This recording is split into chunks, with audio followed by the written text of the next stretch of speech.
What is up, YouTube? We are back with another video reacting to Trap Lord Ross, YSL versus YFN, Atlanta's Secret Gang War. Man, I don't know too much about it, so we might as well just get right into it. By Spades Royale. Searches are for the person who shot 3 people, including a 14-year-old.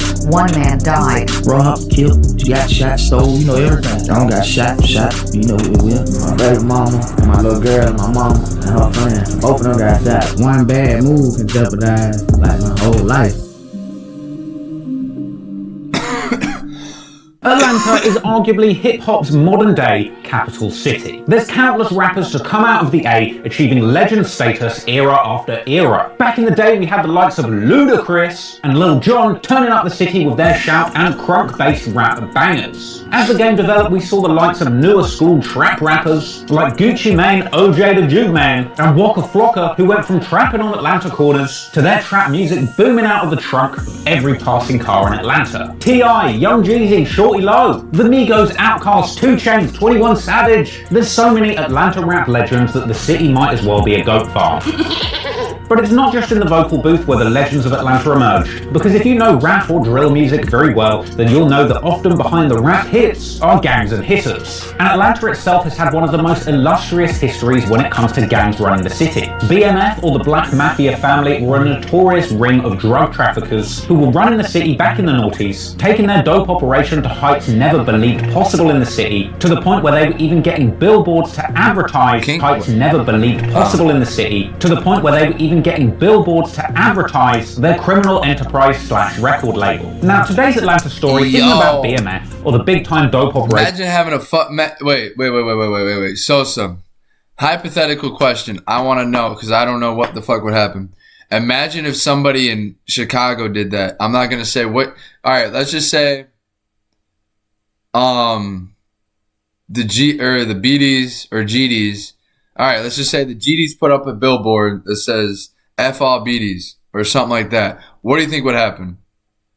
Do you think shit would happen? That have come through Atlanta, but that does provide the backdrop to a number of smaller outfits that would spawn some of the biggest names in Atlanta rap today. Because on the opposite end of the spectrum to the flashy, big money throwing lifestyle of the BMF, were the young G's coming up in the most difficult streets of Atlanta, fighting for survival and simply trying to make it out alive. And a lot of young men have come up through the trenches of Atlanta, eventually managing to make something of themselves, escaping the streets through a legitimate career in the music industry, with some even being lucky enough to become chart-topping megastars and getting far away from the dangerous streets they came from. But the problem is, when you make it out of the streets and onto the Billboard charts, you gotta try and stay there. Today, we're gonna be telling the story of 2 rappers, both coming out of the slums of 2 different parts of Atlanta's Zone 3, with both rappers getting an opportunity to get out of the streets, going clear and making millions of dollars legitimately through the music industry. But unfortunately, by the end of this story, you'll see that one side would remain a little too close to the streets and sadly getting caught up in a jam at the very height of his career. This is truly a story of struggle, potential, and opportunity, and the sad truth that sometimes you can work your entire life for an opportunity that can be lost in a second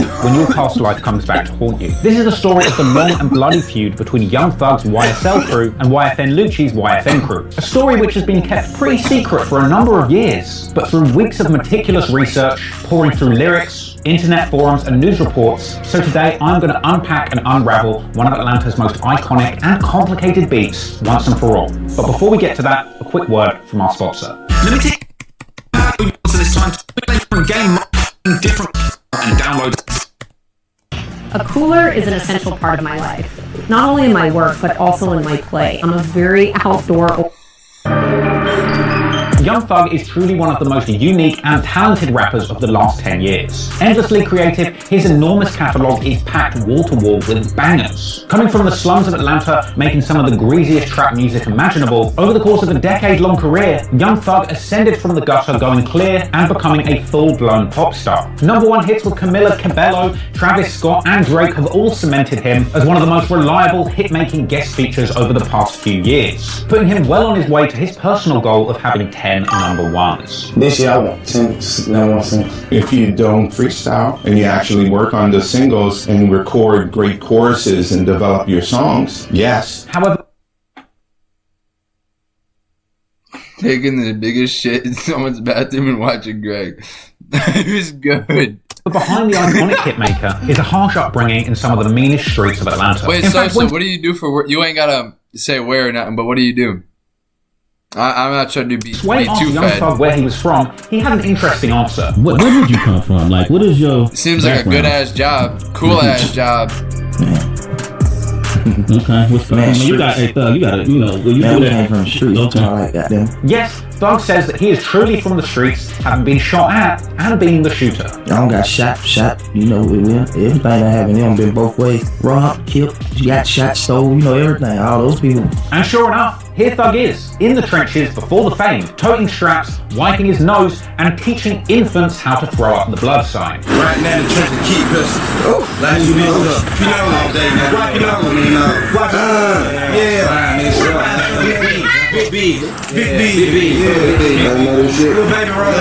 So, Thug really did come up in these streets. But what streets specifically? Well, Thug himself originally hails from the Jonesboro South projects, which were actually demolished in 2008. Young Thug described the slum-like project where he comes from in a Fader interview as nothing but roaches and rats. In fact, Thug has even referred to the area where he grew up as Little Haiti or just Haiti due to its crumbling resemblance to the developing nation of Haiti, with Thug even making a track called Haiti Slang and actually naming one of his own daughters Haiti. But even more significant in his music is nearby Cleveland Avenue, which intersects with Jonesboro Road, and thanks to Thug, over the years has become one of the most famous streets in Atlanta trap music. So according to Thug, Jonesboro Road and the surrounding areas are so rough they resemble an undeveloped economy. And with all that in mind, it's no surprise that Cleveland Avenue has been a gang stronghold for several decades. Sometimes referred to as Bleveland Avenue due to its long-running association with the Blood Gang, who famously replaced the letter C with B, you know, because they hate Crips so much. And Young Thug has apparently been associated with the Bleveland Avenue Bloods from way back. Hell, if anything, it looks like Young Thug really boned up on his blood homework, because he's known to throw up so many blood hand signs in quick succession that it might as well be sign language.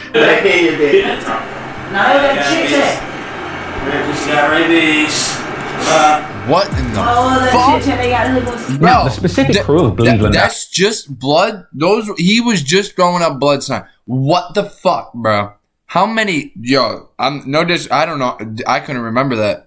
Hell no. The Bloods, who run the block that I'm not even gonna do that, I'm not even gonna try on Cleveland, abbreviated to ROC or the Rock. That's how you get Sometimes it's restylized as RO5, once again replacing the C because they're Bloods, with other alternative acronyms for ROC being offered by Thug in an early Fader interview, including Rich Off Crime or Ready on Command. Basically, these are some serious Atlanta goons who are not to be played with. In fact, a 2011 bust on the Raised on Cleveland gang saw for the first time part of their operation exposed for the whole world to see, with US Marshals and an Atlanta police gang unit conducting a major sting operation on the gangbangers in Cleveland Avenue and the surrounding areas. This operation took 8 alleged members off of the streets, along with the seizure of 2 cars, $10,000 in cash, 4 guns, and drugs apparently worth 50 racks. Now, it's not quite a BMF level operation, but it's certainly proof that the criminal underworld of Cleveland Avenue is definitely active when it comes to trapping. And this is the environment that Young Thug and his team came up around. In fact, old videos of the Rock crew chilling on their block around 2009 still circulate on YouTube today, showing Young Thug running through the streets of Atlanta, surrounded by his homies back when he used to go by the name Lil Jeff, showing off his unusually fashionable hood drip and clowning his homeboys for secretly photographing his unusual white boy swag fits. King of white boy swagger, right? You know what time they just let these folks see what you're doing now.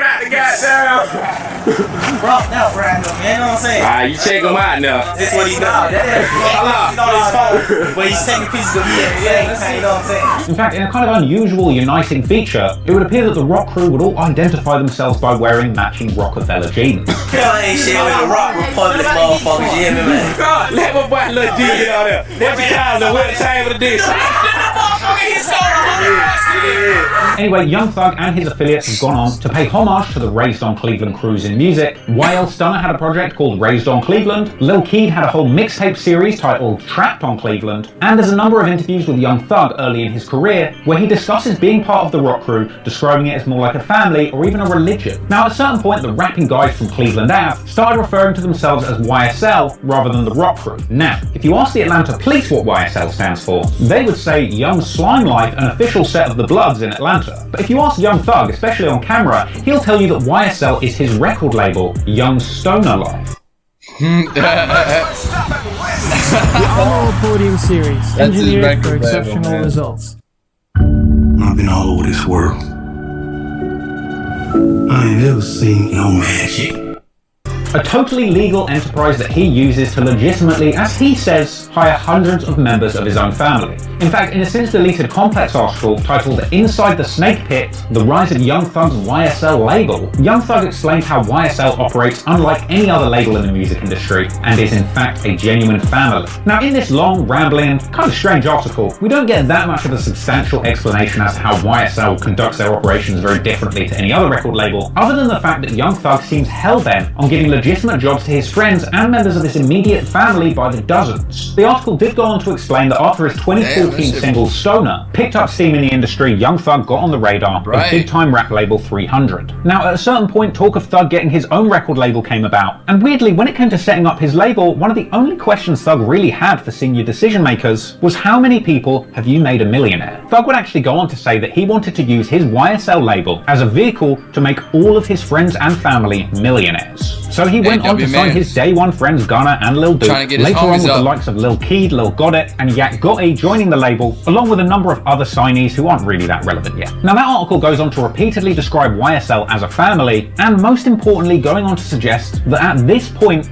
they don't engage in any extracurricular activities. Now to me, this would suggest that the YSL movement represented Young Thug's genuine efforts to create a legitimate business, putting on all of the people he grew up with, taking them away from the risks of the streets or crime for good, with Thug using the enterprise to provide as many opportunities for those under his wing as he possibly could. Apparently YSL has a massive compound in LA called the Snake Pit, with multiple studios where YSL artists can pull up and record at any time. So YSL is a family, not dissimilar to how Thug kind of described the rock crew as a family or religion back in 2013. It's a really good thing that Thug's doing for his people, but again the question still remains. What makes YSL so special? Why does YSL stand out? Well actually the thing that seemed to have made YSL such a standout act in hip-hop over the past few years is really how they pioneered the use of certain gang lingo in their music. Because if you know Young Thug and his songs, you probably know his lingo. One of the most popular catchphrases that Young Thug and his YSL movement are known for saying is slime. This is the word that Young Thug popularized in a lot of his songs, which can mean your friend, for example, you know, that's my friend, that's my slime, but the word slime could also mean a member of the Bloods. It can also mean to be slimy and untrustworthy like a snake, and while you're there, slime can also be used interchangeably to mean kill or hurt. For example, we have to slime the ops down. Now, the use of the phrase slime is traditional blood gang lingo, originally associated with Vado and the New York Bloods, but Vado wasn't the first to use it. In fact, the likes of Noriega had been using it on tracks since 2002, including the intro track Hit Me Slime from his God's Favorite album, where we even hear Queensbridge legend Nas calling Nori Slime too. So, being a Blood straight out of Cleveland Avenue, the word slime was apparently part of Young Thug's lexicon from an early age. But Young Thug seemed to be the first person, at least in the modern music industry, to make this slime blood lingo a big part of his persona. In fact, if you know Young Thug's catalogue well, you'll know that the majority of the imagery and artwork that surrounds his music is all slime and snake themed. Thug would actually later go on to tell Sway in an interview that he felt he found the secret formula when he realized that he was the first rapper to popularize the use of the phrase slime. No, slime is I never seen no one in the rap game that really named themselves or been so-called slime. Now,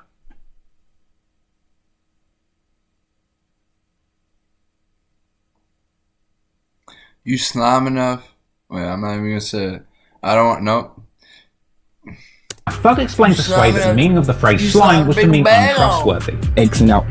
It's like, okay, I had to you don't rethink need it best over. friends, I didn't want to and you hit a lick. slip up. We get 20,000, wanna cost slip 10,000 and be like, it's only 10. You know, just like slime. Slimy, Slime. But he also enthusiastically denied it being a gang term. So that's not a gang term or nothing? Nah. No? A gang? Gang, G-A-N-G, yeah, gang. No, okay. The thing is, there's not actually that much consensus on the exact meaning of slime amongst the YSL crew. Lil Got It defined slime as another name for the YSL crew themselves. Slime, YSL. You're slime, you're stone like, you're successful like, you know what I'm saying? Folks be saying, folks on me be YSL like, they slime like. But Got It also denied slime was a gang, once again echoing Thug's earlier comments that the YSL team are a family. We slime, I don't know about the other name, but we slime. That's why I said she is a family.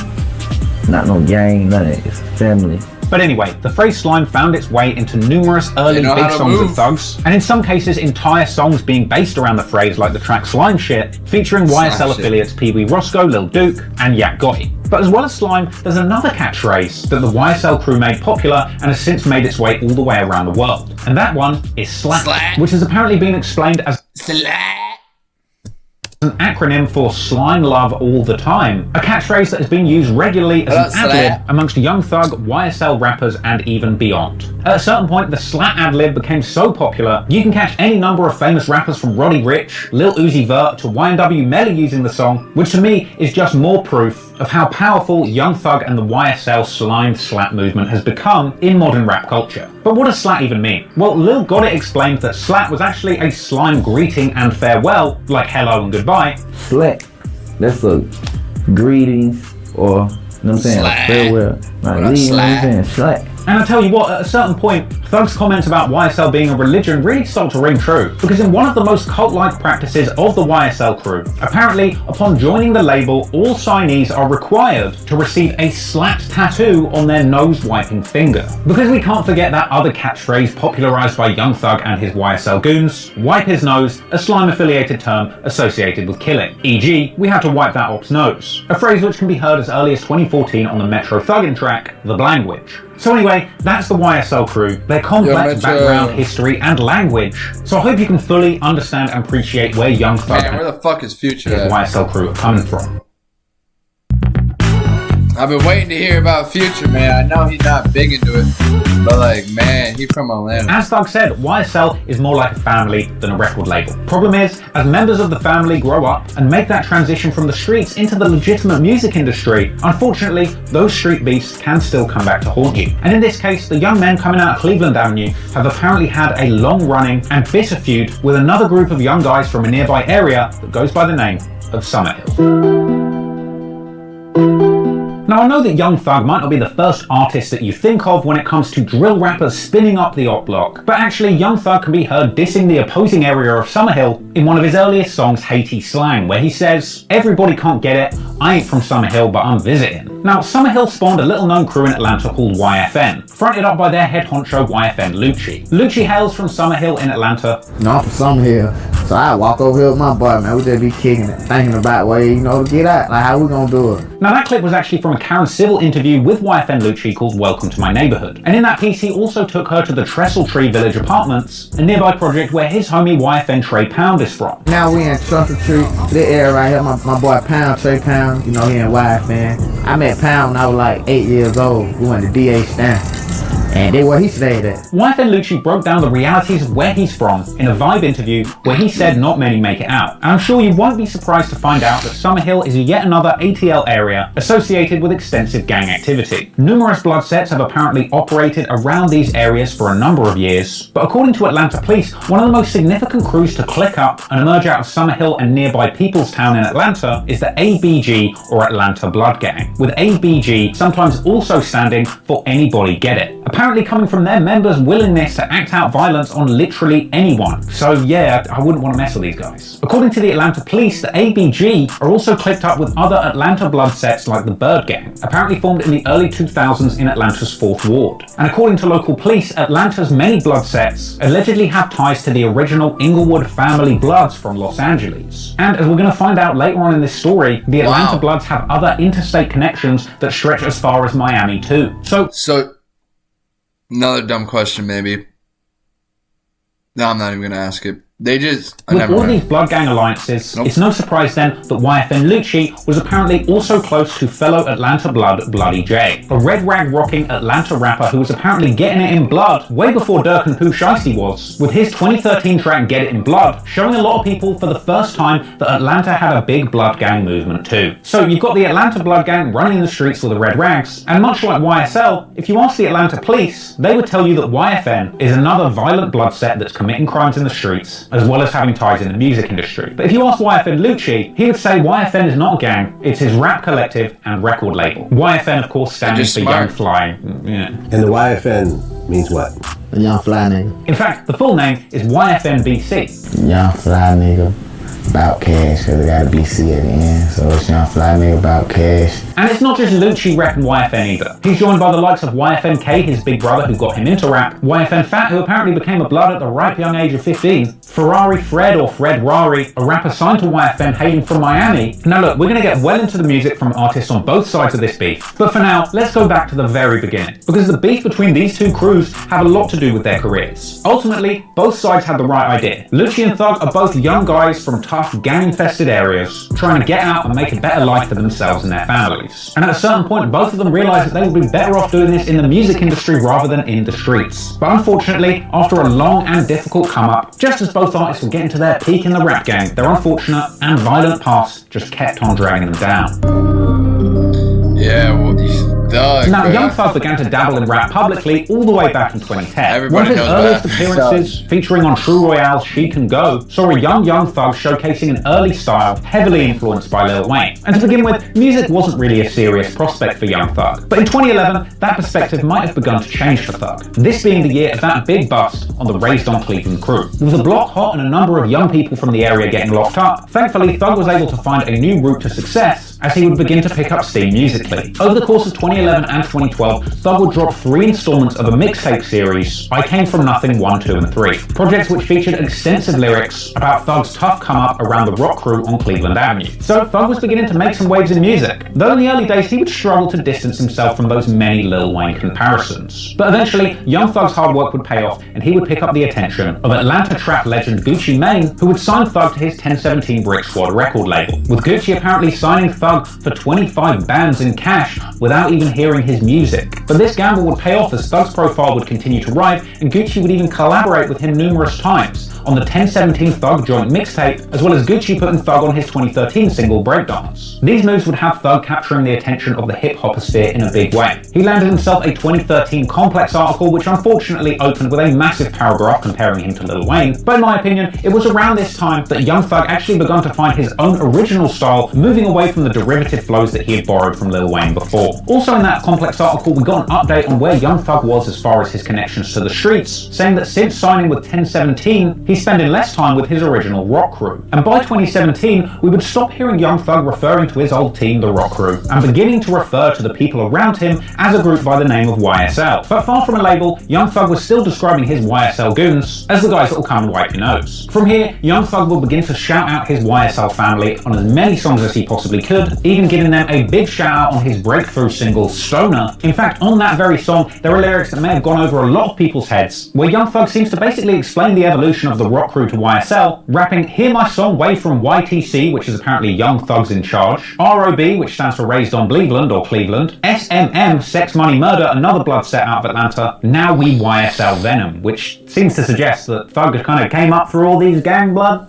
sort of sets. But that's in the past, and now he's YSL, baby. He goes on to shout out a number of people, referring to them as his slimes, followed by the slat ad-lib. And really, if you ask me, the track Stoner is basically the point where Young Thug began to heavily rep YSL in his music and just in general. This is where the movement began. And it also just so happens that this is the point where Young Thug's career began to take off massively. Along with Stoner, he dropped his other breakout single, Danny Glover. Stoner actually ended up going number 47 on the Billboard charts. So Thug was finally getting a shot at the legitimate music industry. But that doesn't mean that away from the charts, Thug wasn't still rapping on some blood shit. He actually collaborated with that well-known Atlanta blood who we mentioned earlier on in this story, Bloody J, on a collaborative mixtape called Black Portland. Now, this was unfortunately taken off of streaming services in 2019, but the mere fact that this project exists just goes to show you how interconnected and clicked up the various blood rappers in Atlanta were at this point in time. But at a certain point, the blood ties in the music industry would go far beyond Atlanta. At a certain point, Young Thug ended up linking with famous industry blood, big-time music mogul, Birdman of Cash Money Records, with Young Thug finding himself featuring prominently on Birdman's Rich Gang collaboration project, including the lead hit single Lifestyle alongside Rich Homie Quan, a track that in my opinion goes down to this very day as probably one of the best party songs that the rap game has ever spawned. So not only does Young Thug land a spot on one of the best party records of the entire era, but he also earns numerous placements on Birdman's Rich Gang The Tour compilation album. This project also featured the bonus track Throw Your Hood Up, where Young Thug, Bloody J, and Nipsey Hussle all rep their gang affiliations heavily, with Thug and Bloody J basically writing a love letter to being the blood. Birdman's all over the track throwing up his set and replacing C's with B's. But Birdman also says in the intro of the song that they're big bloods but they hang out with a few Crips, hence why Nipsey Hussle is also on the song, dropping lyrics that would only become relevant in court documents years later. So you've got Birdman, Young Thug, and Bloody J and a whole bunch of other blood affiliated rappers running around on tour, living the luxury lifestyle and finally making money off of music. Problem is, along with the blood YSL-affiliated musicians are a bunch of blood gang members who are better known in the streets than in the music. In fact, in a Rich Gang behind-the-scenes vlog, we actually see Young Thug introduce a man to the camera, describing him as one of the biggest bloods in America. I got one of the biggest bloods in America with my nigga.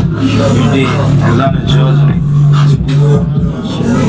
This man's name is Donovan Thomas, aka Big Nut, and he's a man who would play a major role in the come-up story of YFN Lucci. But unfortunately, his life would be suddenly cut short, sparking a bloody war in the streets that would go on for years to come. We've been making the game's best wedges for 40 years. I don't think another engineering team out there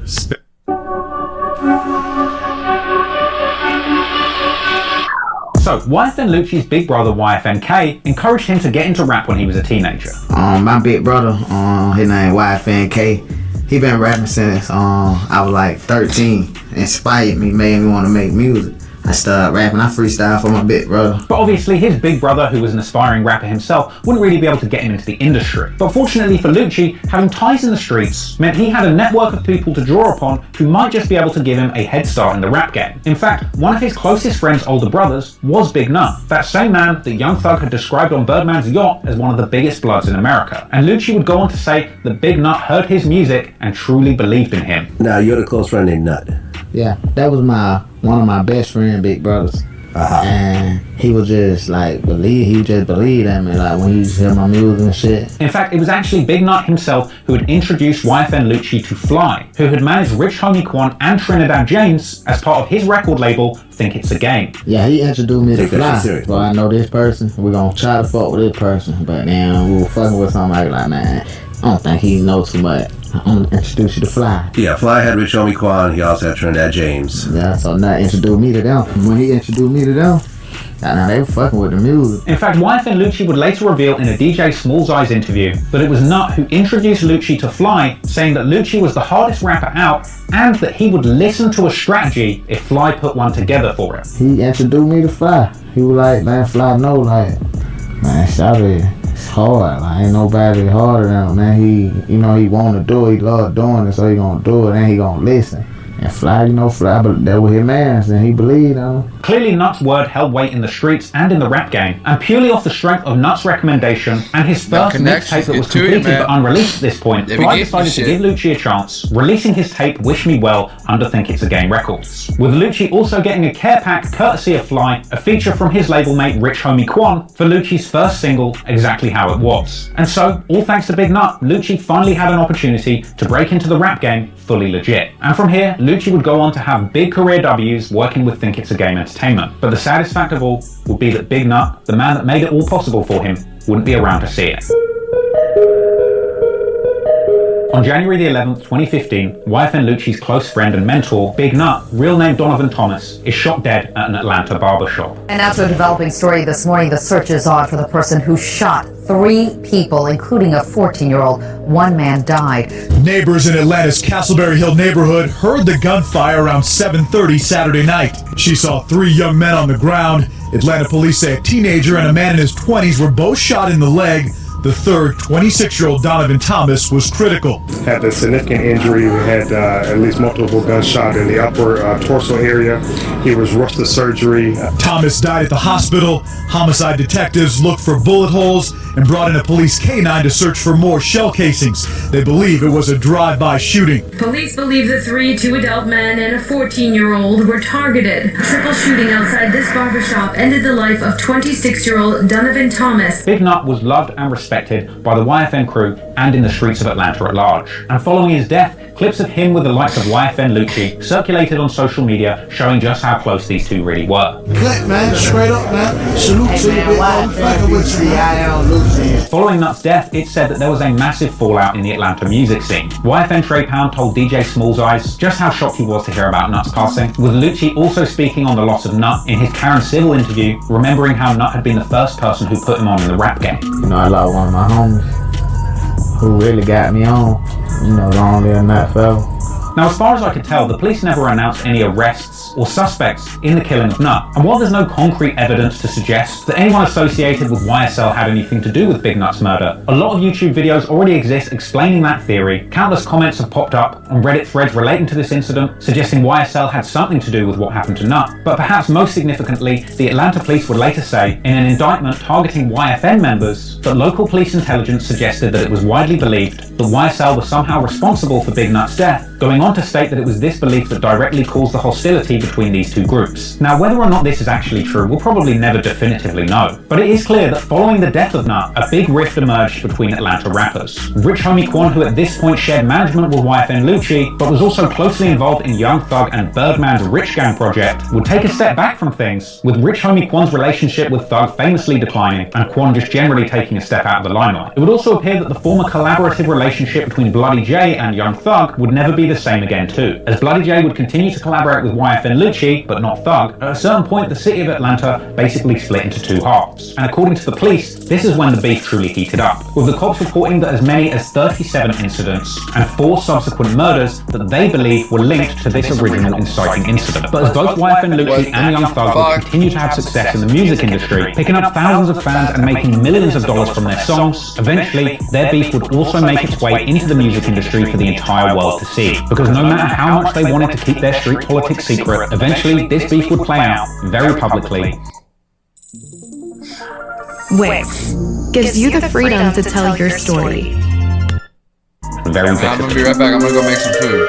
But actually, this is where we're gonna end the first video. Man, that's gonna be part 1 for the YSL versus YFN. And I'm just gonna keep recording this. Part 2 is gonna be uploaded right after this. I'll see.